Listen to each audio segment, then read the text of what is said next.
तर आज आपण जाणून घेऊया की IT मध्ये कोणकोणत्या टाईपच्या लीव्स तुम्हाला अवेलेबल असतात. टोटल 4 टाईपच्या लीव्ज असतात. Casual leave, flexi leave, earn leaves आणि सिक लीव्ज.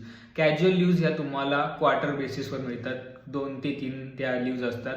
पण ह्या जर तुम्ही यूज नाही केल्या तर त्या लॅप्स होऊन जातात. लॅप्स होतात म्हणजे तुम्ही नेक्स्ट इयरला त्या घेऊन जाऊ शकत नाही की माझ्या मागच्या वर्षीच्या 2 कॅज्युअल लीव्ह राहिल्यात तर यावर्षी मी त्या अप्लाय करतो, असं नसतं. त्याला बोलतात लॅप्स होणे. नंतर असते फ्लेक्झी लीव्ह. आता बघा, वेगवेगळ्या एरियाजमध्ये वेगवेगळे फेस्टिवल साजरे केले जातात. समजा मला दहीहंडीला सुट्टी पाहिजे तर मग ती मी फ्लेक्झी लीव्ह यूज करू शकतो. मग त्या हॉलिडेजसाठी तुम्ही यूज करू शकता. असे 2 सण आहेत, त्याच्यासाठी तुम्ही त्या 2 ते 3 सणासाठी फ्लेक्झी लीव्ह वापरू शकता.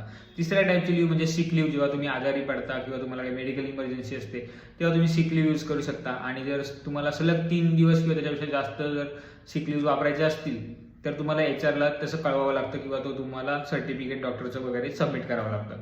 शेवटची लीव्ज आहे अर्न लीव्ज. ह्या वर्षाच्या 15 ते 16 लीव्ज तुम्हाला अर्न लीव्ज असतात आणि ह्या तुम्ही या वर्षी नाही वापरल्या तर त्या नेक्स्ट इयरला तुम्ही घेऊन जाऊ शकता, म्हणजे कॅरी करू शकता.